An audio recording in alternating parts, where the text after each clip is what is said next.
highly doubt that Ed Reed is walking away thinking that we're in a good spot.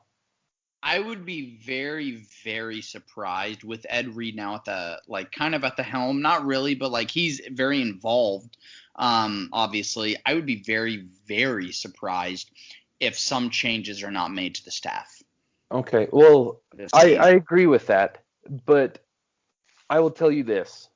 I will not be surprised one iota if Ed Reed, if it's announced that Ed Reed is not going to continue being our chief of staff. Yeah, I think that's a good point too. Yeah, Like, yeah, because I we see we what you're have a saying. we have a coach who's trying to sell us that we had a good year, okay? And it's like 8-2 is cool, but if you really look into it, it's cool if you're looking at the standings in a newspaper and don't have the internet.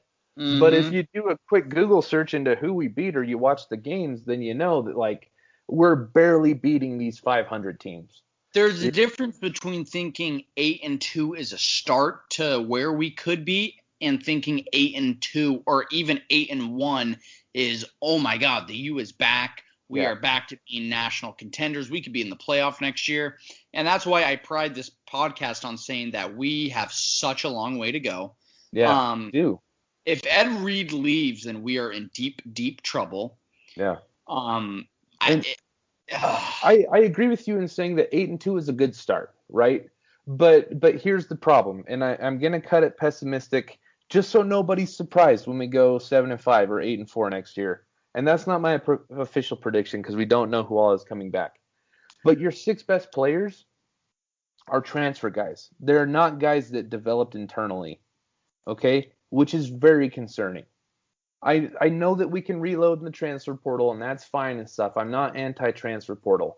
But what I am anti is when you roll out a really bad team last year and then the next season, not many of the guys improved.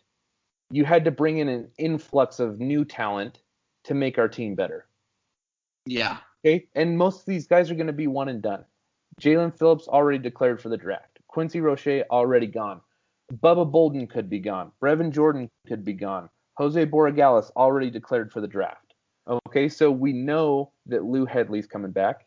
I feel pretty strongly that De'Aaron King is coming back, which is fantastic.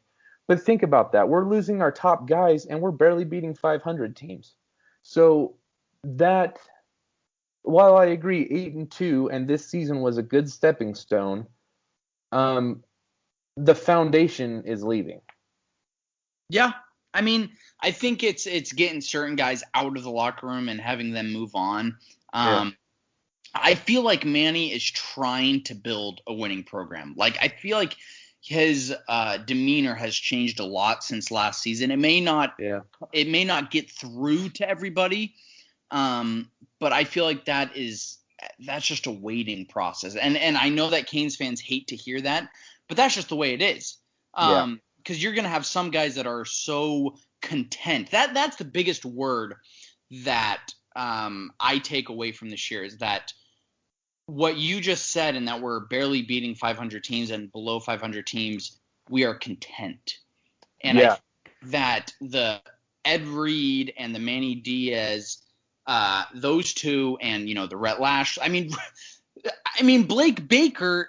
Here is the two biggest things that I take away from this season. I believe it was after the Virginia Tech game. Rhett Lashley said we are nowhere near where we want to be, and Yeah. along the lines of that. And Blake Baker said something. I mean, Wholesome said it on the last Yeah. episode that Blake Baker said that ESPN should be paying him more or something like that. Yeah. And those are the two biggest differences. Is that Rhett Lashley is not content with this. He Yeah. wants more, and Blake Baker is fine with what's going on. And Well, that's what happens. And I then you yeah. give up 62 points. Yeah, that's what happens. Okay, I agree with you, but if that's how we're gonna cut it, then let's extend it to Manny Diaz. What has he said? Because he's giving every excuse in the book. He's saying that these losses are great opportunities for recruits to come in and play. He's giving now granted there was an article that came out that said that our coaches were hospitalized, some players were struggling, And I know for a fact at least Todd Stroud was in the hospital, right? Yeah. And the other stuff could be true as well. So let's assume it is. But here's my question: is why are you playing the game then? I feel like the timing is a little convenient on that story. It's also very inconvenient. Yes, but like if you have guys that are just getting ready one day before the game, why didn't you cancel it? We didn't have anything to play for. Yeah. Because Well, if we you canceled the said game, we're in the that. Orange Bowl. I think it was the week before or immediately after the Duke game when you said, what's the point of playing the UNC game? And when stuff like that comes out after the game, like why are we playing that game? It just kind of comes across as an excuse when it comes out after, right? Yes. Like I'm not trying to belittle anybody's health trials, right? If it's legit, it's legit, and I'm not trying to say that they should toughen up or whatever. But if the health problems were that bad, the game should have been canceled, and it also would have made sense because there was nothing to play for. We'd be in the Orange Bowl right now if we canceled that game. And so why risk your staff and your team to get embarrassed on national TV and then play in the cheesy cracker bowl? Like, it's just stupid. It doesn't make any sense. There's not an ounce of logic in that idea. Yeah. I mean, if we're taking all this like health concerns serious, then that proves to your point. I mean, it just comes across as that article say that it said that Stroud was hospitalized, Banda was hospitalized, Blake Baker was very sick. I think it said that. If that's the case, why would we play? There's no reason. It doesn't even make sense. It doesn't make sense. And that's why I'm frustrated, right? Is because we know that Manny's a politician, right? So when this comes out after, well, I mean, he spins things like a politician. So when this comes out after, and we know how Manny does things, that he turns embarrassing failures into a great opportunity for everyone, and I did air quotes, it just feels disingenuous. Yeah. It really feels disingenuous. It feels like an excuse because that's what Manny's always given us. He's always blown smoke up our skirt, coming up with all these different reasons why it didn't happen the way he wanted to. And I mean, this. I've given Manny the benefit of the doubt all season. Yeah. Okay, and now my guard is up a little bit because we got embarrassed. He doesn't have the locker room under control clearly, and he's making excuses about it. So I'm just saying, this is interesting because I'm not okay with the season we had. If our goal was to get to the ACC championship game, well, we didn't. Again. I mean, but also if Notre Dame wasn't in the ACC, we would be in the conference championship game. Yeah, we would have. That's true. I 100% agree with what you're saying, and I've said this before. I believe in Manny to take us to rebuild. I believe in Manny and his abilities to rebuild to you. I do not believe that Manny is the coach to make us a national championship contender. Yeah, I've said that, and Saturday against North Carolina fully proved that. Yeah, I just worry because you did bring up a great point. What you said about the difference between Lashley and Baker is a very good point. But all I'm adding to that is if you read the receipts from Manny, he tends to talk a lot like Baker does. Yeah. And so if we're gonna draw that distinction, then I think it needs to go top to bottom. Yeah. And it's like if we're making excuses and we're telling kids, these 5-star kids, hey, I know we got embarrassed. That means that you can play next year. Like, that's weak. And I highly doubt that Ed Reed likes that. But I also think that that was probably the best way to spin it when asked about recruiting. And after that kind of loss, what else can you do? You can't come out and say, "Oh God." Oh shit. Yeah, I get it. I think it, and maybe it was just a bad loss. Maybe he just poorly worded it, and that's fine, but I just don't. I think Manny shouldn't have been happy with this year. I mean, he knows. He could have been. There's Like, no way to feel content or yeah, satisfied.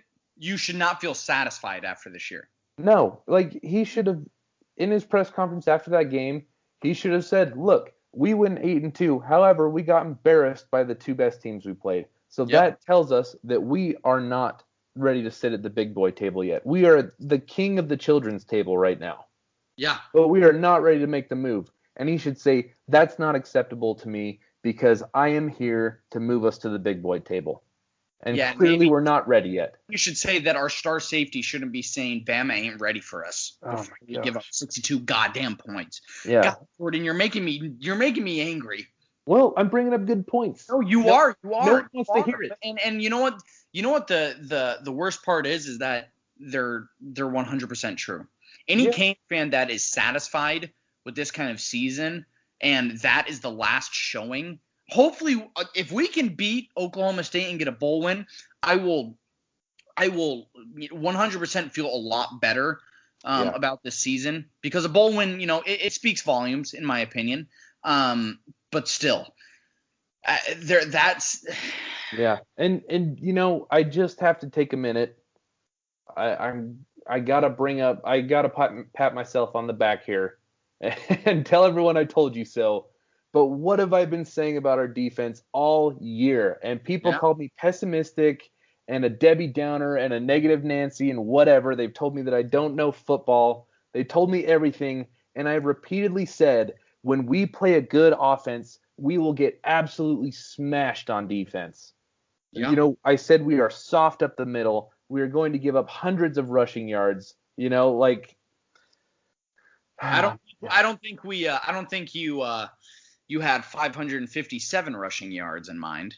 No, I didn't. It was much worse than I anticipated. That couldn't have.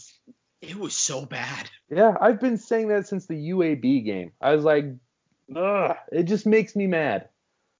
So I'm wagging my finger at all you people that have constantly been in my mentions telling me I'm an idiot. Yeah, whoever calls, because I feel like we've been very, very honest on this podcast. Yeah. And I feel like you and I have both been able to see some of the predictions that we had come to fruition, good or bad. Yep. And hopefully one of my predictions is that we have a new defensive coordinator next season. We have a new cornerbacks coach. And if we don't, as God is my witness, I don't know, but I will be if Blake Baker is our defensive coordinator next season, then Manny Diaz is not the right guy. I'm sorry, but if you can allow that performance and not see it in your damn mind and your eyes to not make a change, then you are not the person, and you're spineless, and you're not a winner. I'm a winner. I would have made the change 2 hours after. So I have a question for you though, and I want brutal honesty once again. So, how ridiculous is it to think that story, which was put out by a Miami columnist, was leaked to the press on purpose with the intent of having an excuse to not change staff? 150%. But I will say, actually, about a minute or two after we started recording, someone messaged me. Someone close to the program said that Manny might be looking for a new DC. Okay. So that is, and I'm not trying to, blow smoke up on anyone's asses, and I'm not trying to say, oh, this is coming. Yeah. But no, that's a good question. Yeah. And also, let's frame it this way as well, okay? Ephraim Banda is a coaching candidate at Utah State. Okay, so let's say two things happen, right? Let's say Ed Reed, as I said, is a possibility, and I'm not going off of inside info here. This is logical, right? It just doesn't. This didn't seem like the type of thing that Ed Reed would be pumped about to me. I honestly feel it coming. I don't know if it'll happen or not. If I'm wrong, I hope I do. I just kind of feel like there's possibility that he could be like, yeah, that was fun for a year, but I'm moving on now.